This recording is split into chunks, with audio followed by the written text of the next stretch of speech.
Don't skip this video. What you're about to see happened in the hallways of a school and nobody was prepared. For 6 years she was humiliated because of her body. But what nobody knew was that while they mocked her, she was training in secret. And when the day of the tournament came, even the team captain fell silent. Who is this girl?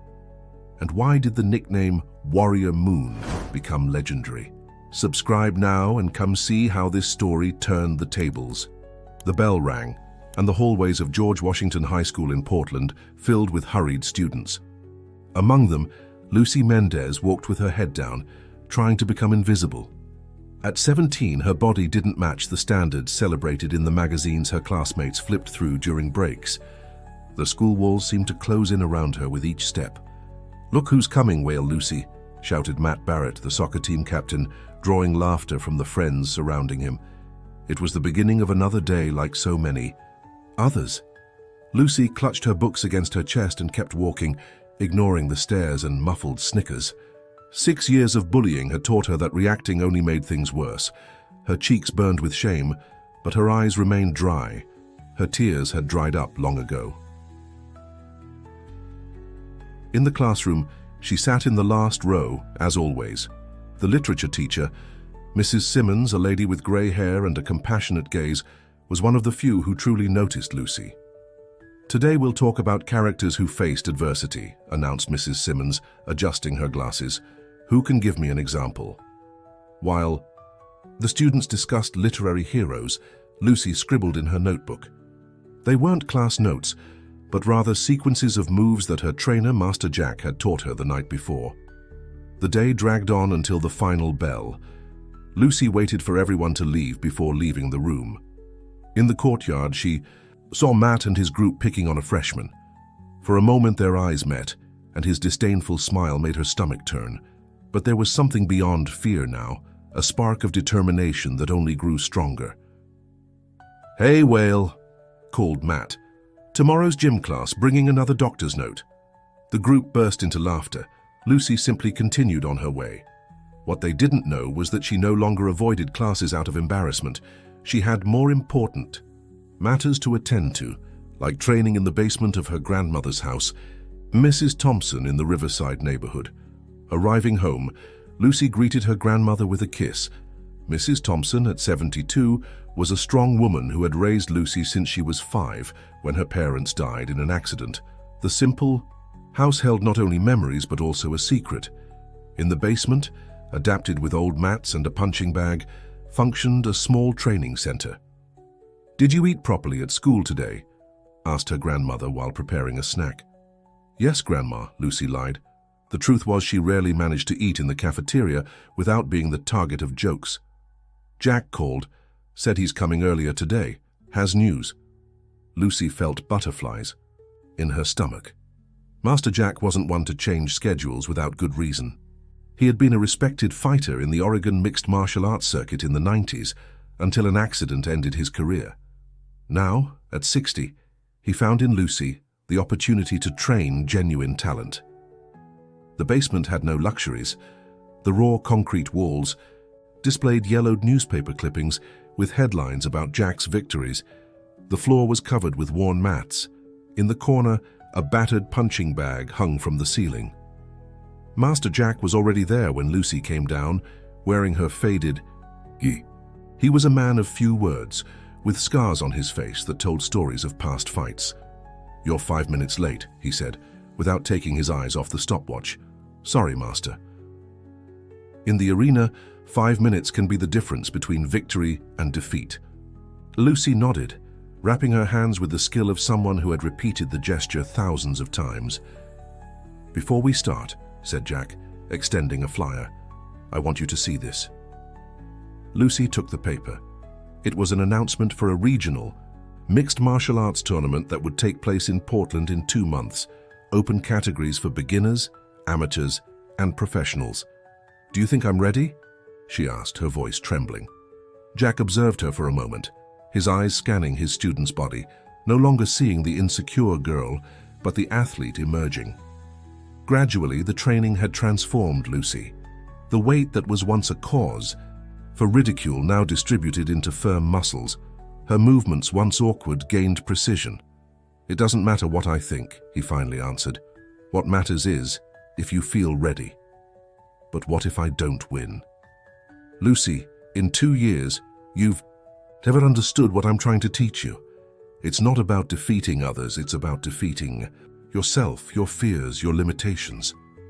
Lucy's eyes welled up. Throughout her life, she had been judged and ridiculed. Her grandmother's basement was the only place where she felt valued for what she could do, not for what she appeared to be. "All right," she finally said. "I'll sign up, but I don't want anyone from school to know." Jack nodded, a slight smile appearing on his scarred face. "Then let's work. We'll start with 50 repetitions of each basic move, then move on to simulated combat." As Lucy executed the first series of punches, her mind wandered. She imagined herself in the center of the mat, all eyes on her. She imagined Matt and his friends in the audience, first laughing, then falling silent as they watched her fight. The image was so powerful that it intensified her strikes. "Focus, Lucy," warned Jack. "Anger can be fuel, but without control, it's just destruction." She nodded, regulating her breathing. The training continued for hours. When it ended, it was already late night. Her muscles burned, but there was a deep satisfaction that no insult could touch. Climbing the basement stairs, she found her grandmother watching television in the small living room. "There's a tournament coming up, Grandma," she commented, sitting beside her. Mrs. Thompson looked at her granddaughter with eyes that mixed pride and concern. "Do you really want this, my dear?"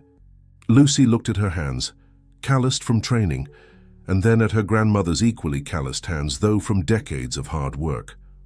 "I want to show them, Grandma. Show everyone that I was never what they thought." Her grandmother held her hands and smiled. "Then go out there and show them. Just don't forget who you really are." That night, lying in her bed, Lucy thought about her schoolmates, the laughter, the nicknames.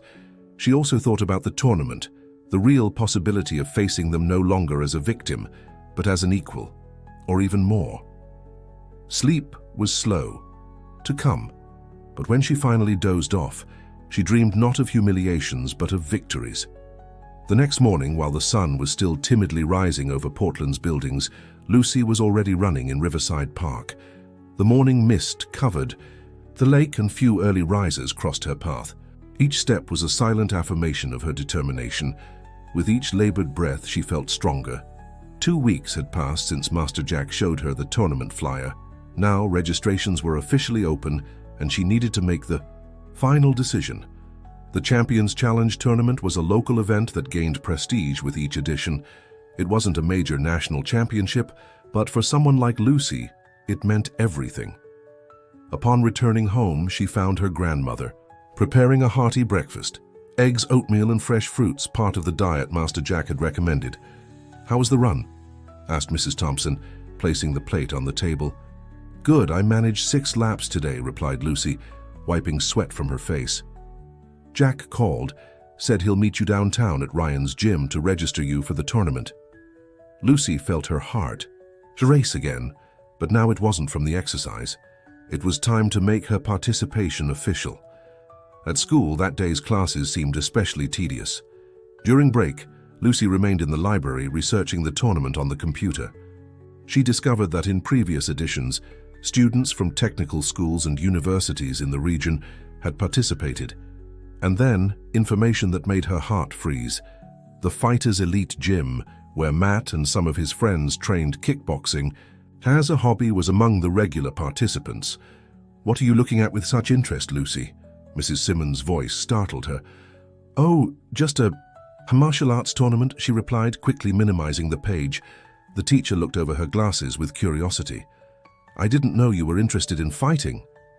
"It's just curiosity," she lied, gathering her books and standing up. "You know, Lucy, often the people who underestimate us the most are those who know us the least," said Mrs. Simmons, with an enigmatic smile before walking away. The teacher's words echoed in Lucy's mind for the rest of the day.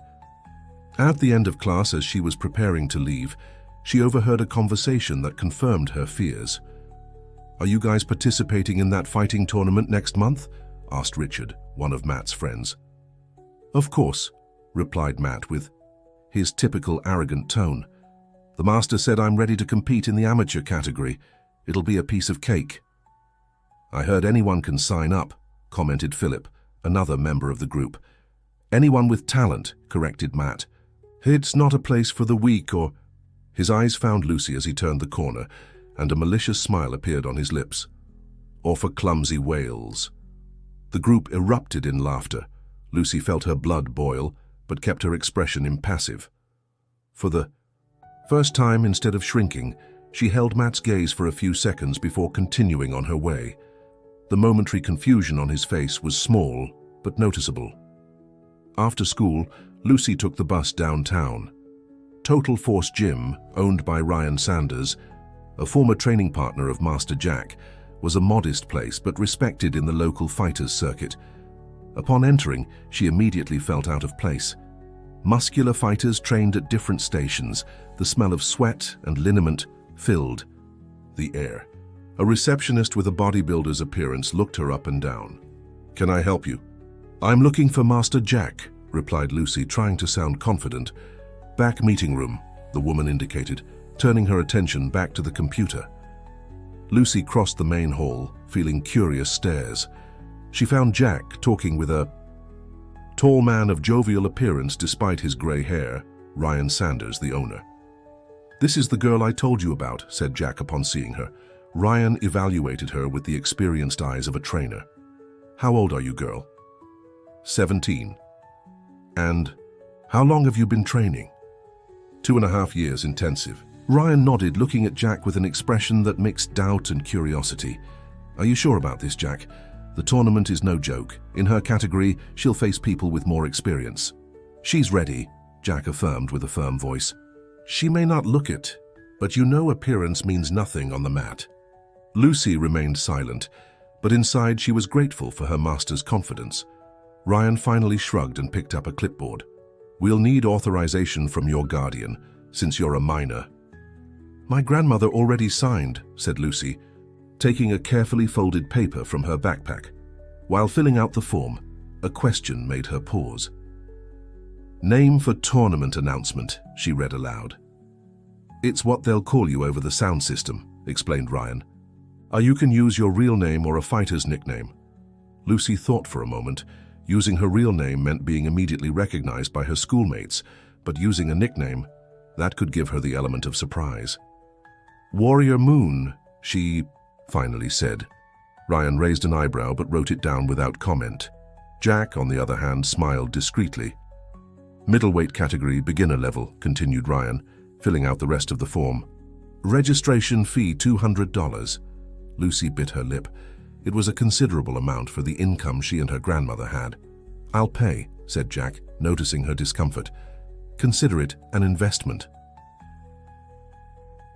With the registration completed, Lucy received an official participant badge and instructions for the event day, which would take place in exactly 1 month. "Now the hard part begins," said Jack as they left the gym. "We'll intensify the training, 2 sessions a day, morning and night. And school. Your studies remain a priority. We'll train around that." In the days that followed, Lucy's routine transformed into a constant test of endurance. She woke up at 5 in the morning to run, went to school, and at night trained until exhaustion in her grandmother's basement. Master Jack became increasingly demanding, correcting every detail of her posture, every tiny error in her technique. On one of these intense training nights, while practicing strike sequences, Lucy finally asked what had been bothering her from the beginning. "Master, why do you believe in me so much? What did you see in me that nobody else sees?" Jack stopped, wiping away sweat. For a moment he seemed older and more tired. "When I first saw you helping your grandmother with the groceries at the market, you had that look. The same one I used to see in the mirror when I was young. The look of someone the world underestimates, but who carries a strength they don't even imagine." He paused, looking at the old photos on the wall. "You know, Lucy, I spent my whole life seeking recognition in the rings. I won many fights, lost others, but the biggest fight was always against what others thought I could or couldn't do. And did you win that fight? Some battles, yes, others no, but I never let others define who I was. He smiled, a rare smile. And that's what I'm seeing you do now. You're not just training for a tournament, you're redefining who you are. Those words engraved themselves in Lucy's mind. In the days that followed, she trained with even more determination. Each insult she had heard over the years transformed into fuel for her strikes. At school, rumors about the tournament began to circulate. Matt and his friends talked about nothing else, boasting about their skills and how they would dominate. The competition. One day in the library, Lucy accidentally overheard a conversation between them. "Did you guys see the list of entrants? There's someone called Warrior Moon in the beginner category," commented Philip. "Probably some princess who takes self-defense classes and thinks she can fight," mocked Matt. "It'll be funny to see her face when she takes the first real hit." Lucy smiled internally. Little did they know that Warrior Moon was listening to every word, and each taunt only increased her determination. The tournament day was approaching, and with it the opportunity she had been waiting for. Harrington Arena was transformed for the Champions Challenge tournament. Colorful banners decorated the venue, and 3 mats occupied the center of the space, each surrounded by chairs for the audience. The smell of sports liniment mixed with the aroma of fried food from the improvised food stalls at the entrance. For a local event, the structure was impressive. Lucy arrived early with Master Jack and Mrs. Thompson. She wore a hoodie that partially concealed her face, carrying a small backpack with her equipment. Her stomach was in knots, not just from the nervousness of the competition, but from the possibility of encountering her tormentors from school.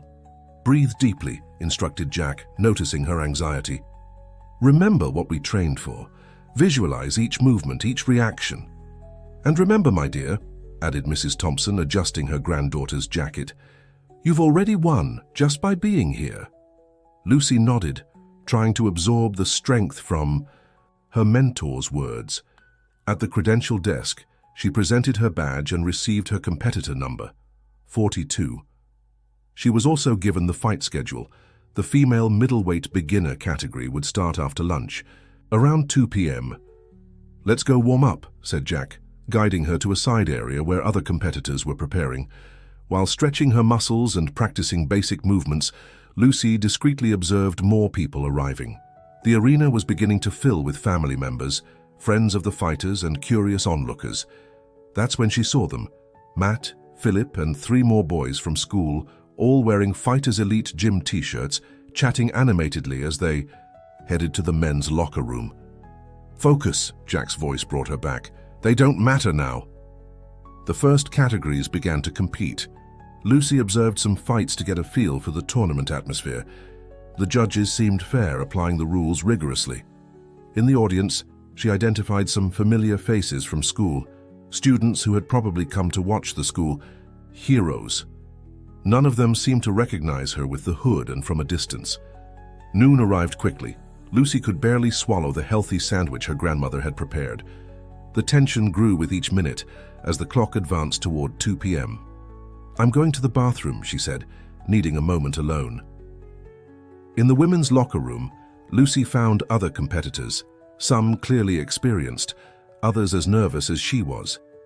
She locked herself in a stall, took several deep breaths, and sent a message to herself in the small mirror she carried. "You are not what they say you are." Leaving the bathroom, she almost collided with Matt, who was walking down the corridor with his friends. "Watch where you're going," he exclaimed, not initially recognizing her under the hood. Lucy kept her head down and tried to move on, but Philip grabbed her by the arm. "Hey, wait! Isn't this Whale Lucy?" The group stopped. Matt looked more closely, and a scornful smile lit up his face. "Don't tell me you came to watch, Lucy. Or are you selling snacks at the canteen?" he taunted, provoking laughter from the group. Lucy pulled away, remaining silent. She felt her blood boil, but knew this was neither the time nor the place. "She must be here to cheer for some fighter," suggested another boy. "Who would be crazy enough to date the whale?" More laughter. Lucy kept walking as if not hearing, but each word etched itself in her mind as fuel. "Hey, Lucy!" shouted Matt, as she was already moving away. "Stay until the end to see me win the trophy, okay? Maybe I'll give you an autograph." Back at Master Jack and Mrs. Thompson's side, Lucy was silent, but her expression had changed. There was an iron determination in her eyes that didn't go unnoticed. "Run into anyone you know?" asked Jack, guessing what had happened.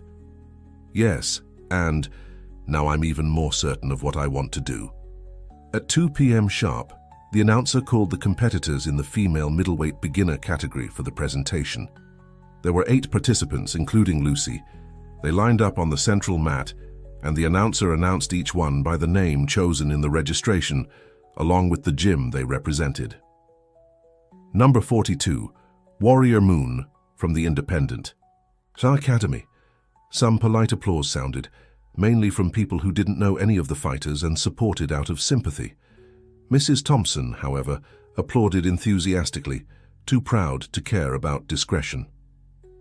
After the presentation, the EE fights were drawn by lot. Lucy would face a girl named Deborah in the first match. She observed her opponent, approximately her age, thin with a confident expression. She belonged to a renowned academy from the north side of town. "She has a longer reach than you," commented Jack in her ear. "Keep your guard high and work at close range, as we trained." Mat number 2 would be the stage for the fight. While waiting for her turn, Lucy noticed that the male middleweight beginner category was also starting its competitions on Mat 1. Matt was among the competitors, showing off for some classmates who watched from the front row.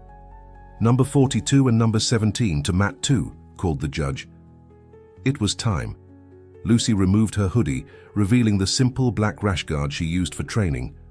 Her hair was tied in a tight bun. She put on the competition gloves, testing the mobility of her fingers. Master Jack made a final check of the protective equipment.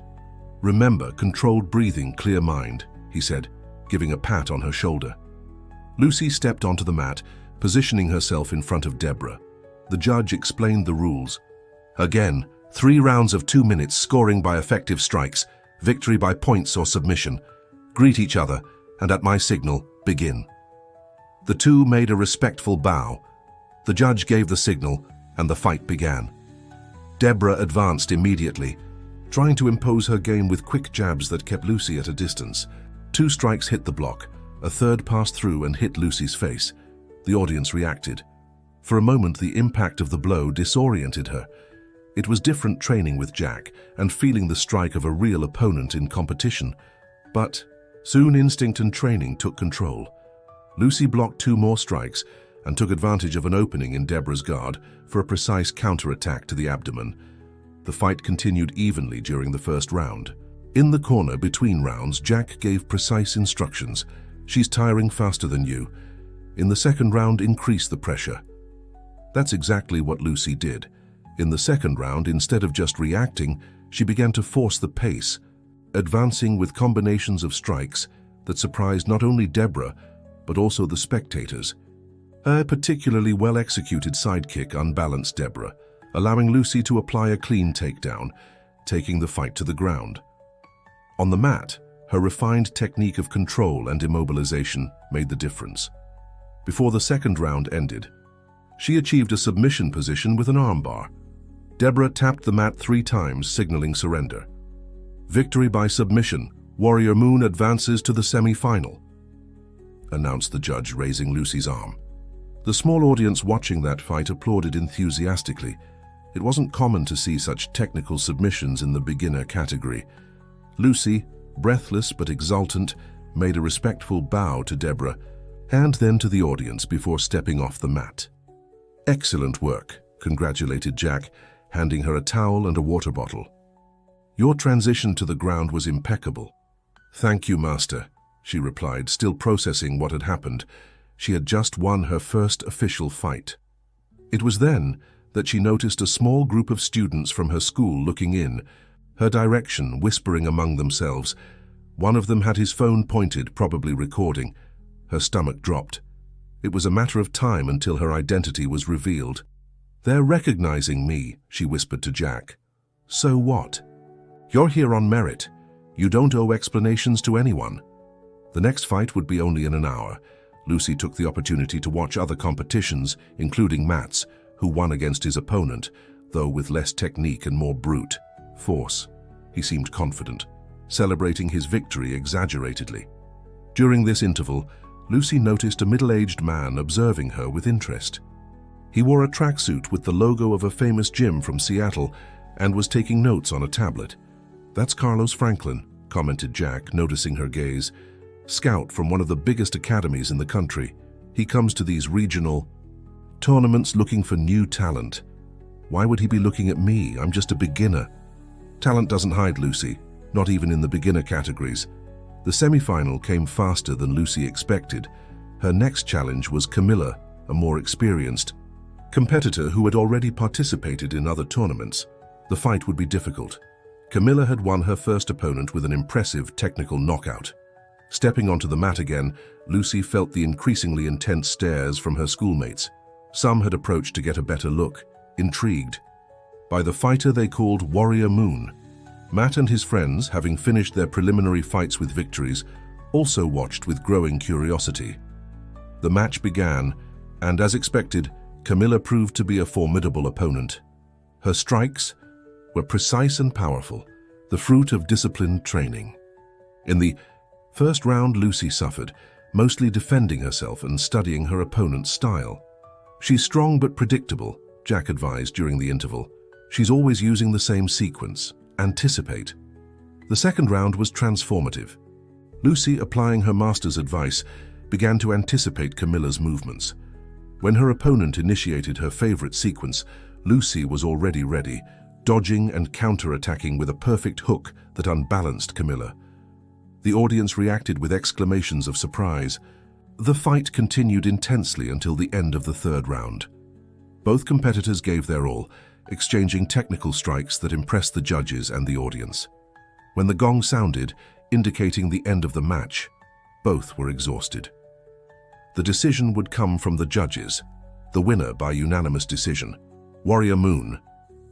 The arena exploded in applause. Even those who didn't know Lucy recognized the technical quality and determination demonstrated in that semi-final. She had conquered not only the victory, but also the respect of the spectators. As she stepped off the mat, she heard her name, her real name, being whispered with growing astonishment among the school students present. The disguise was crumbling. Philip, one of Matt's friends, pointed at her, dumbfounded. "Dude, it's... Whale Lucy? No way!" The news spread quickly among the students. Matt, who was preparing for his own semi-final, looked incredulously toward Lucy. Their eyes met for a brief moment, his filled with confusion and perhaps a flash of reluctant respect, hers serene and determined. The buzz grew louder. The girl who for years had been the target of mockery was now one fight away from becoming the tournament champion. The metamorphosis was so complete, so unexpected, that many simply couldn't reconcile the image of the Lucy they knew with the technical and confident fighter they had just seen. Carlos Franklin, the scout, approached Jack while Lucy hydrated and caught her breath. "Impressive," he commented. "Where did you discover this girl?" "I didn't discover her," replied Jack with a discreet smile. "I just saw what was there all along." Carlos nodded thoughtfully, observing Lucy with professional interest. "She has potential. A lot of potential." The final was scheduled for 5 p.m. Lucy would have a 40-minute break to recover. Her last challenge would be against Renee, an older athlete, 21, who had dominated all her previous fights with a combination of strength and refined technique. While resting, sitting in a quieter corner of the arena with her grandmother, she saw Matt step onto the mat for his semi-final. Despite everything he represented, she couldn't help but watch the fight. Matt won, but not without difficulties, also qualifying for the final in his category. "Looks like you'll both end the day as finalists," commented Mrs. Thompson, following her granddaughter's gaze. "Who would have thought, right, Grandma?" replied Lucy, with a tired but satisfied smile. "Only, unlike him, nobody expected this from me." The announcer called the female middleweight beginner final. The central mat was prepared, and the lights adjusted, creating an even more official atmosphere. The audience had increased. Finals always attracted more spectators. Lucy entered the competition area, accompanied by Master Jack. Now she no longer wore the hood. There was no more need to hide who she was. Her real name circulated among those present, and a considerable group of students from her school had positioned themselves in the front rows, still processing that surprising revelation. "Ladies and gentlemen," announced the announcer with enthusiasm, "welcome to the final of the female middleweight beginner category. On one side, representing Total Force Gym, Renee the Panther Silva, and on the other side, from the Independent Academy, Lucy Warrior Moon Mendez." The arena reverberated with applause. Lucy took a deep breath. Her journey of transformation, which had begun in her grandmother's basement, now reached its decisive moment, under the lights of Harrington Arena and the gazes of all those who had once underestimated her. The air in Harrington Arena seemed denser as Lucy and Renee positioned themselves in the center of the mat for the final match. The murmur of the audience gradually increased, fueled both by the anticipation of the fight and the whispers about the surprising identity of Warrior Moon. In the front row, a growing group of students from George Washington High School watched with a mixture of shock and fascination. "Is it really Lucy?" asked Amanda, one of the popular girls in the class, to whoever was willing to listen. "How is this possible?" "It's been her all along," confirmed Philip, still stunned. "But who would have imagined that whale Lucy?" "Hey," interrupted Mrs. Simmons, who was surprisingly there, giving the group a stern look. "That nickname ends today, understood?" The students nodded, embarrassed, turning their attention back to the mat. Even from a distance, Lucy noticed the unexpected presence of the literature teacher, who was discreetly smiling in her direction. That small gesture of support meant more than any words could express. The judge called the two finalists to the center. Renee the Panther Silva was an intimidating opponent. Besides being older and more experienced, she had an imposing presence on the mat. Her confident gaze suggested she already considered herself the champion. Fighters know the rules. Final of 3 rounds of 2 minutes each, victory by points, technical knockout, or submission. Greet each other and at my signal begin. The two made the traditional bow. Lucy felt a strange calm take over her body. The months of intense training, the early mornings in her grandmother's basement, the years of humiliation, everything converged to this moment. At the judge's signal, Renee advanced with the typical aggressiveness that had earned her the nickname, the Panther. Her first strike, a right cross, passed inches from Lucy's face, who dodged by reflex. The second, a left hook, partially found its target, hitting Lucy's shoulder. The audience reacted animatedly. It was evident that Renee would dominate the initial rhythm of the match. Lucy remained defensive, applying what Master Jack always emphasized: first understand your opponent, then overcome them. The first round was difficult. Renee connected more strikes, although none really decisive. Lucy absorbed the impact, studying her opponent's patterns, looking for gaps in her technique. When the gong sounded, indicating the end of the first round, the score clearly favored Renee. "She has a weakness," said Jack, as Lucy hydrated in the corner. "She's too confident, opening her guard after each attack sequence. That's where you come in." "I understand," replied Lucy, catching her breath. "On the counterattack." The second round began with the same intensity. Renee, encouraged by her initial success, intensified her attacks. To the audience's surprise, Lucy began to respond with more aggressiveness, blocking strikes and finding moments to counterattack. A particularly well-executed strike hit Renee in the solar plexus, making her momentarily retreat. Outside the mat, Carlos Franklin observed with growing interest, taking notes on his tablet. Beside him, another man, younger, was also watching attentively. "What do you think?" asked Carlos. "Impressive technique for a beginner," replied the man. "And the resilience is remarkable. She took strikes that would have destabilized more experienced fighters." On the mat, the balance of the fight had changed.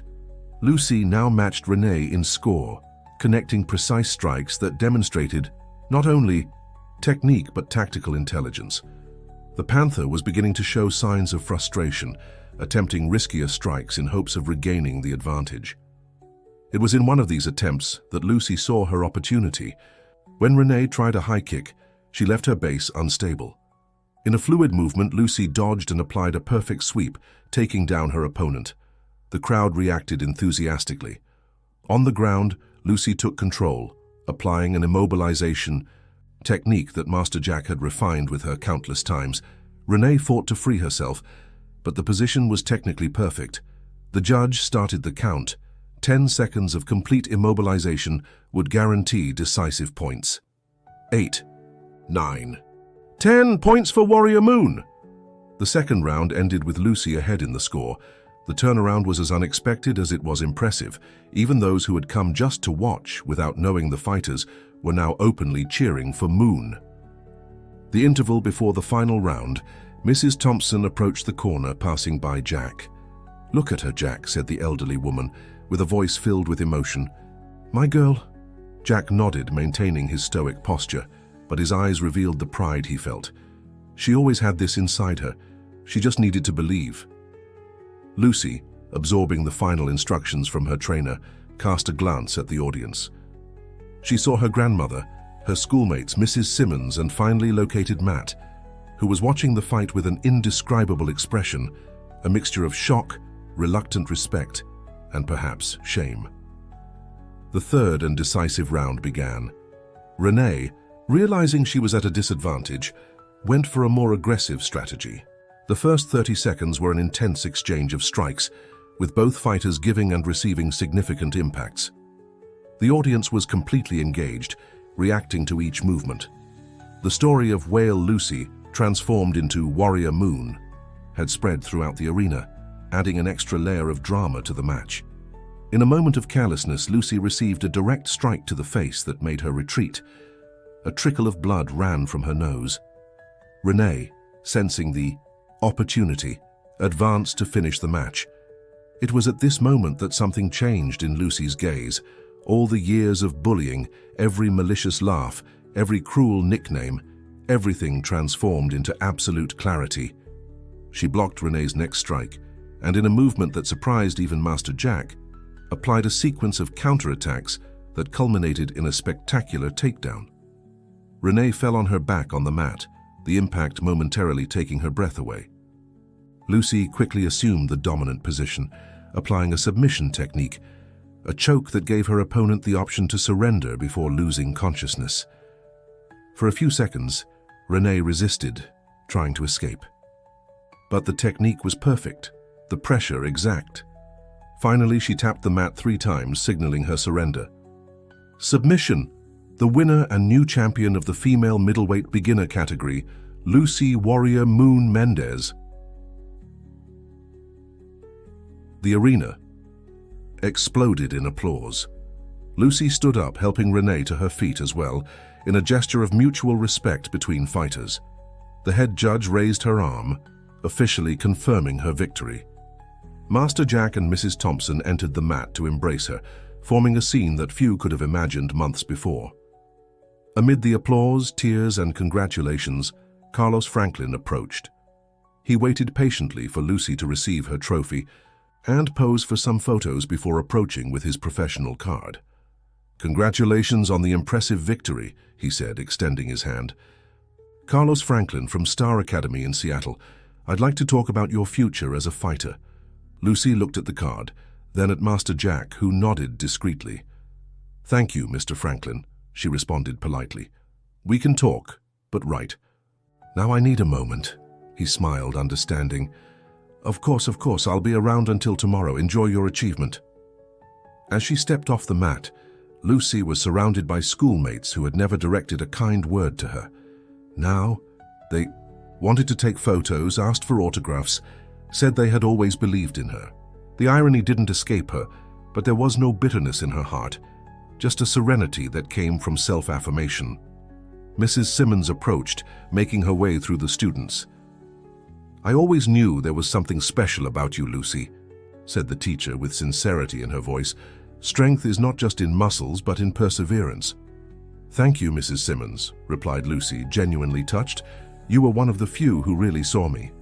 As the crowd dispersed and other finals continued, Lucy noticed Matt observing her from a distance. He seemed to want to approach, but hesitated, caught between pride and embarrassment.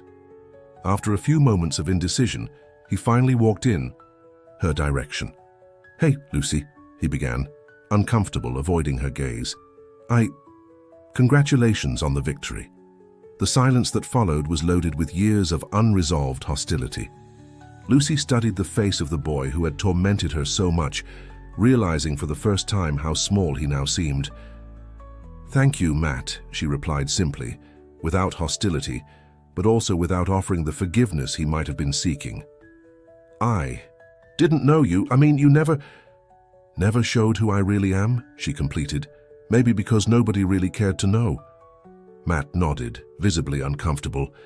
"Well, good luck in your final," said Lucy, signaling the end of the conversation. When he walked away, Master Jack approached. "Generosity with the defeated is the mark of a true champion," he commented. "It wasn't generosity," replied Lucy. "I simply realized he no longer has power over me." The rest of the afternoon passed like a blur. Matt won his final too, becoming champion of his category. The organizers gathered all the champions for an official photo, placing Lucy and Matt side by side, the contrast between the past and present captured in a single moment. When they finally left the arena, it was already night. Lucy carried her trophy, but her greatest achievement wasn't the golden object in her hands, but rather the transformation that had occurred within her. In the car, returning home, Mrs. Thompson proudly held her granddaughter's trophy while Master Jack drove. "And now?" asked her grandmother. "What comes after this?" Lucy looked out the window, watching Portland's lights pass by quickly. Carlos Franklin's proposal meant possibilities she had never considered before. A professional academy in Seattle, a path in sports that was just beginning to take shape. "I don't know exactly, Grandma," she answered honestly. "But for the first time I feel like I can choose." Jack smiled, looking at her through the rearview mirror. "The tournament was just the beginning, Lucy. You have real talent, determination, and more importantly, the ability to transform challenges into strength. There's no limit to where this can take you." When they arrived home, they found a surprise. Neighbors, some of Grandmother's friends, and even a reporter from a local newspaper waiting on the sidewalk. The news of the unlikely fighter had spread quickly. "Lucy, can you tell us how you felt winning the tournament?" asked the reporter, approaching with a recorder. Lucy looked at her grandmother and Master Jack before answering. "It was the conclusion of a journey that began a long time ago, not just in training, but in every moment I chose not to let circumstances define who I am." The reporter smiled, clearly satisfied with the response. "And what about the rumors that you received an offer from a professional academy?" "We're still analyzing possibilities," intervened Jack, placing his hand on Lucy's shoulder. "But this young woman has a bright future ahead, of that there is no doubt." After answering a few more questions and receiving congratulations from the neighbors, they finally entered the house. Lucy was exhausted, but a new energy coursed through her body. Not just the residual adrenaline from the combat, but the feeling of being on the threshold of a new phase in her life. Her phone wouldn't stop vibrating with notifications. Messages from classmates who had never spoken to her. Invitations to study groups, friend requests on social media.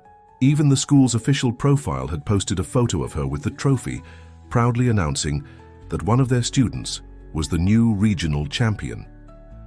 "How things change," she commented, showing the phone to her grandmother.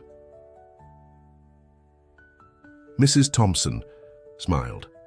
"People only value what they can see, my dear, and now they finally see you." Later in her room, Lucy opened a video call with Master Jack to discuss Carlos Franklin's proposal. The idea of training at a professional academy in Seattle was as frightening as it was exciting. "What do you think, Master? Should I accept?" Jack pondered for a moment before answering. "Technically, it's a unique opportunity. Star Academy has trained several national champions and some international ones. The training, the facilities, everything is top-notch. But you still have your senior year of high school ahead. Seattle is far, your grandmother would be alone." Lucy hadn't considered these practical aspects amid the euphoria of victory. She was only 17, still legally a minor. Moving to another city would mean a break with everything she knew. There are alternatives, Jack continued. Franklin mentioned the possibility of a distance development program. You would continue training here with remote supervision from them and would go to Seattle periodically for evaluations. It would be the best of both worlds, agreed Lucy. I could finish school here and prepare for a more gradual transition. Jack nodded. Let's talk to him tomorrow and explore all options. The important thing is that now you have choices, Lucy. You've created for yourself a path that no one else could have opened. After ending the call, Lucy lay on her bed, her body exhausted, but her mind active. She picked up the trophy she had, placed on the bedside table, and observed it under the dim light of the lamp. It wasn't just an object, but a tangible symbol of her transformation. At some point, she fell asleep like that with the trophy beside her. She dreamed not of fights or victories, but of a path that opened before her, a path she had begun to pave herself, and that now extended beyond the horizon, full of possibilities. The week following Lucy's victory in the tournament was a roller coaster of emotions and discoveries. Returning to George Washington High School on Monday represented a completely new challenge. The news of her surprising transformation and achievement had spread like wildfire through the corridors, WhatsApp groups, and social media. When Lucy entered through the main gate, she felt all eyes turned to her. They were no longer looks of disdain or mockery, but of surprise, curiosity, and in some cases, genuine admiration. The murmur that followed her was different from the one she was used to. It's her, the champion. Did you see the fight? Unbelievable how she submitted Renee. Looks like you've become a celebrity, commented Julia, a classmate with whom Lucy rarely spoke, approaching her in the hallway. Everyone's talking about you. Lucy smiled discreetly. It'll pass soon. I'm not so sure, replied Julia. People are organizing a tribute during the break. The principal approved it. The idea of a public tribute made Lucy's stomach turn. For so long, her greatest desire had been to become invisible, to go unnoticed. Now, ironically, she was the center of attention. The first class was literature, with Mrs. Simmons. The teacher started normally, but before beginning the content, she addressed the class. Before we talk about Ernest Hemingway, I'd like to highlight something important. On Saturday, I witnessed one of the most beautiful demonstrations of perseverance and overcoming that I've ever seen. Our colleague Lucy has shown us that appearances deceive, and that within each of us exists unexplored potential. The entire class turned to look at Lucy, who felt her cheeks burning. Mrs. Simmons continued. Hemingway coincidentally wrote a lot about appearances versus reality, about how we erroneously judge people based on superficial impressions. Perhaps we can all learn a valuable lesson from our regional champion. The day proceeded with alternating moments of embarrassment and pride for Lucy. During the break, as predicted, Principal Wilson made an announcement over the sound system, inviting all students to gather in the central courtyard. It is with great pride that we recognize the extraordinary achievement of one of our students. Last Saturday, Lucy Mendez became the regional champion of mixed martial arts in the beginner middleweight category, demonstrating exceptional talent and dedication. Applause echoed throughout the courtyard.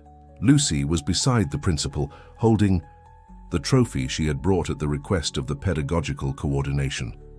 Her gaze found Matt in the crowd. He was politely applauding, although his face still showed a complex mixture of emotions. Lucy represents the type of determination we want to inspire in all of you, continued the principal, and reminds us that we should never judge others by their appearance or by first impressions. When the principal offered her the microphone, Lucy hesitated. She hadn't prepared any speech, but looking at the faces gathered before her, many of whom had laughed at her for years, she felt a surprising clarity. Thank you for the recognition, she began with a firmer voice than expected.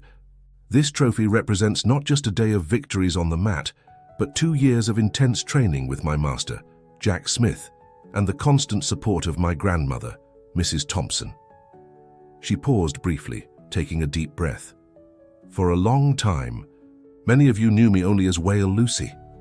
An uncomfortable silence fell over the crowd. No one expected her to mention the cruel nickname. But inside that girl you judged existed the warrior moon waiting to emerge. I think we all have various versions of ourselves waiting for the opportunity to reveal themselves.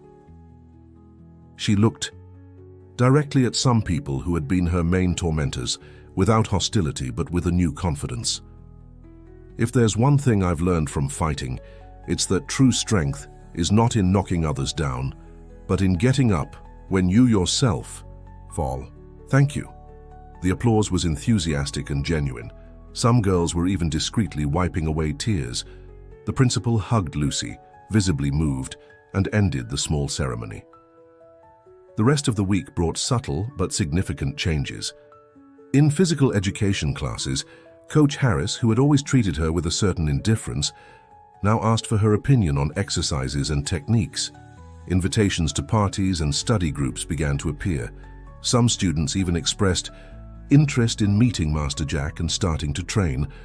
"It's funny how everything changes when you win a trophy," commented Lucy with her master during an evening training session in her grandmother's basement. "People are attracted to success," replied Jack, adjusting the position of her fists. "But the real test is how you react to this new attention." "What do you mean?" "You can use this influence to become like those who hurt you, or you can be different." Lucy reflected on that while executing the sequence of strikes. Indeed, it would be easy to take advantage of her new popularity to humiliate those who had humiliated her. The temptation existed, as much as she didn't want to admit it. On Thursday, an incident tested exactly that philosophy. During lunch, Lucy witnessed a group of popular girls making malicious comments about the weight of a freshman. The girl, visibly embarrassed, tried to ignore it while eating alone. Lucy approached the table, sitting next to the girl. "Hi, I'm Lucy," she introduced herself. "You're new here, aren't you?" "Yes," stammered the girl, surprised. "My name's Paula." The girls who were mocking immediately fell silent, observing the interaction with discomfort. "Welcome to the school," continued Lucy. "If you need anything, you can look for me." The simple gesture didn't go unnoticed. The girls who were bullying discreetly moved away, and other students approached to join Lucy and Paula. Later that day, Matt approached Lucy in the hallway. Since the tournament, it was the first time they had spoken alone. "I saw what you did in the cafeteria," he said.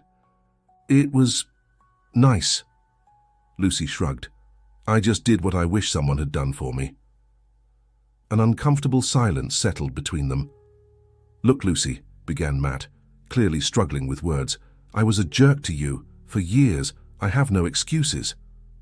"She," observed him, noticing how he seemed smaller now, less intimidating. He was no longer the king of the school in her eyes, just an insecure teenager with his own battles. "Why did you do it, Matt? Why me?" He ran his hand through his hair, visibly uncomfortable. "Honestly, in the beginning it was because you were an easy target. Then it became a habit," he admitted. "And maybe I needed to put someone down to feel better about myself." The raw honesty was unexpected. Lucy nodded slowly. "Thank you for the honesty. I can't say I forget everything that happened, but I can say I don't hold anger." "I deserve your anger," he said, surprising her again. "Probably, but it would only weigh me down, don't you think?" Before they could continue the conversation, the bell rang, indicating the start of the next class. But something had changed between them. It wasn't friendship, perhaps it never would be, but it was a mutual recognition, a certain respect. On Saturday morning, exactly 1 week after the tournament, Lucy, Mrs. Thompson, and Master Jack met with Carlos Franklin at a cafe in downtown Portland. The businessman had spent the entire week in contact, refining his proposal. "We're really interested in bringing Lucy into our talent development program," he explained, showing a preliminary contract. "As we discussed, we understand the high-day school situation and the distance. Therefore, our proposal includes a hybrid program." He detailed how it would work. Lucy would continue training in Portland with Master Jack, receiving remote guidance from the coaches at Star Academy. Every 2 months, she would spend a weekend in Seattle for in-person evaluations. After completing high school the following year, she could move definitively to Seattle with a full scholarship. "And what about the financial aspect?" asked Mrs. Thompson, always practical. "We offer a monthly stipend of $2,500 during the development period, covering expenses for special nutrition, supplements, and equipment. We'll also cover all travel expenses to Seattle." Her grandmother's eyes widened. It was more than her seamstress salary. "That's very generous," commented Jack, carefully analyzing the contract. "And what about my role as her trainer? I want to make sure I'll continue to be involved in her development." "Absolutely," assured Franklin. "In fact, we'd like to hire you as an associate coach. Your experience and the bond you have with Lucy are precisely what we value." The negotiations continued for a few hours, discussing details, adjusting terms. In the end, Lucy was officially linked to one of the largest martial arts academies in the country, with a professional path traced before her. As they left the cafe, Lucy's phone vibrated. It was a message from her school principal.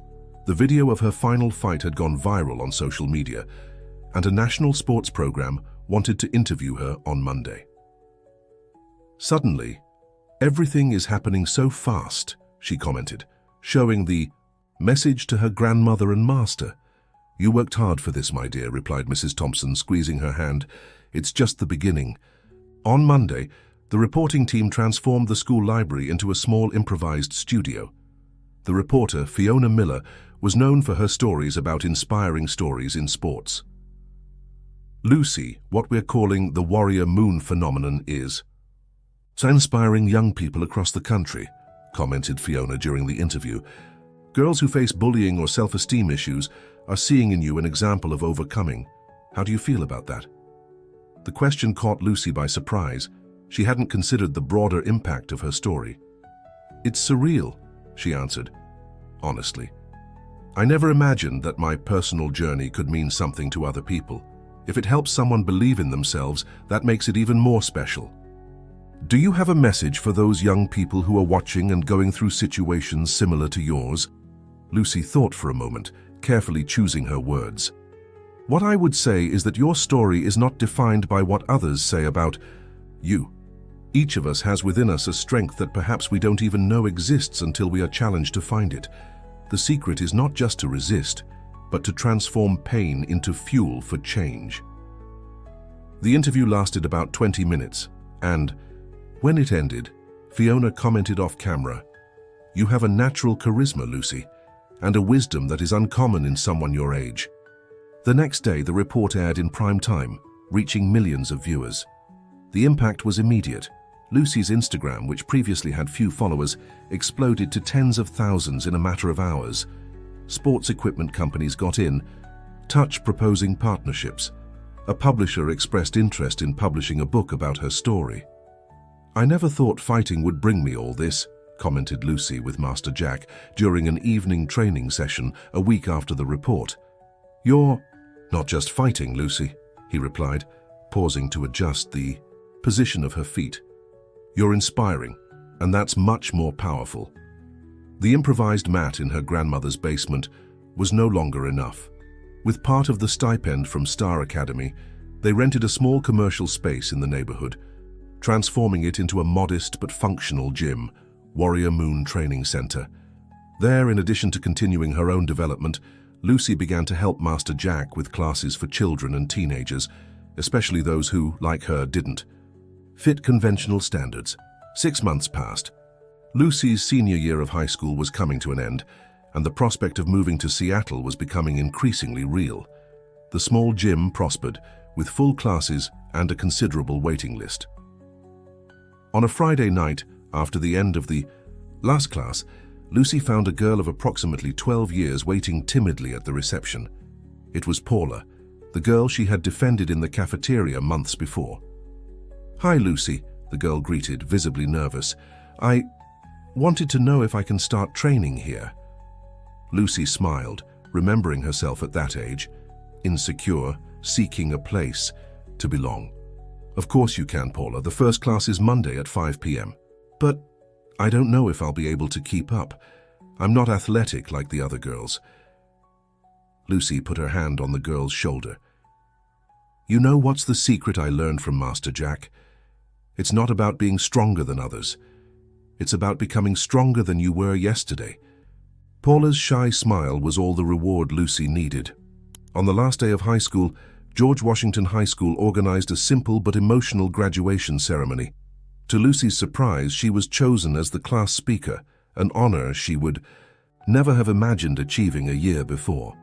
As she stepped onto the improvised stage in the school courtyard, she saw faces that told different chapters of her story. Mrs. Simmons, smiling proudly, classmates who had gone from tormentors to admirers, Matt, with whom she had developed a respectful truce, and of course Mrs. Thompson and Master Jack, who had never stopped believing in her. "When I entered this school 6 years ago, I was a girl who just wanted to hide," she began her speech. "Today, as we go out to face the world, I am someone who has learned to truly show myself." She paused, looking at the expectant faces of her classmates. "What I learned on the mat and in the classrooms of this school is that life rarely follows the script we imagine. Sometimes the greatest challenges become our greatest blessings. The people who underestimate us can, unintentionally, give us the push we need to prove what we're capable of." Her gaze met Matt's briefly, and he nodded in recognition. "But, most importantly, we learn not to underestimate ourselves. Each of us has a warrior moon within, that version that is braver, stronger, and more authentic than we ever imagined being. Our challenge is to find it and allow it to shine." The applause was warm when Lucy concluded her speech. She hugged classmates, teachers, and finally her grandmother, who couldn't contain tears of pride. 2 weeks later, Lucy was at Portland International Airport, ready to board her first trip to Seattle as an official athlete of Star Academy. It wasn't yet the definitive move that would come after the school break, but it represented the formal beginning of her professional career. "Are you nervous?" asked Mrs. Thompson, adjusting her granddaughter's jacket. "A little," admitted Lucy, "but it's a good nervousness." Master Jack, who accompanied them, maintained his usual stoic expression, but his eyes revealed the pride he felt. "Remember what I always say, Lucy," he said, placing his hands on his student's shoulders. "Technique can be taught, but the heart of a fighter comes from within, and you have the strongest heart I've ever known."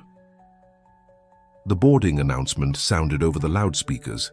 It was time to say goodbye. Lucy hugged her grandmother at length, and then her master, promising to call as soon as she arrived. As she walked down the boarding corridor, she reflected on the extraordinary journey she had lived in the last few years. From the insecure and ridiculed girl to the respected and inspiring athlete, from hidden tears to public applause, from the dark basement to the bright spotlights. But her greatest victory wasn't in the trophies or contracts, nor even in the admiration she now received.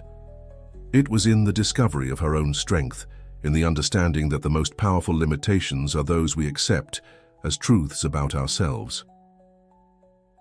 As she boarded the plane and settled into her seat, Lucy looked out the window, watching Portland, becoming smaller as the aircraft gained altitude, the city that knew all her versions, the shy girl, the ridiculed teenager, the determined fighter, and finally, the confident young woman she now was. The horizon opened before her, vast and full of promises like the skies through which she now flew. And in her heart, she knew this was just the first of many battles she would still win, not just on the mats, but in the great arena of life. Dear listeners, we hope that Lucy's story, The Warrior Moon, has touched your hearts and inspired you to believe in the potential that exists within each of us.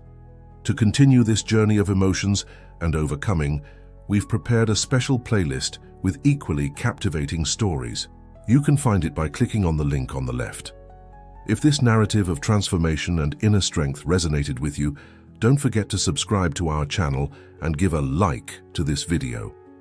Daily, we bring unique stories that explore the complexities of human life, with characters who, like Lucy, teach us about resilience, courage, and authenticity. Share in the comments moments when you discovered your own inner warrior moon, overcoming obstacles that seemed insurmountable. Your personal stories are as valuable as the ones we tell here and can inspire other people who are facing similar challenges.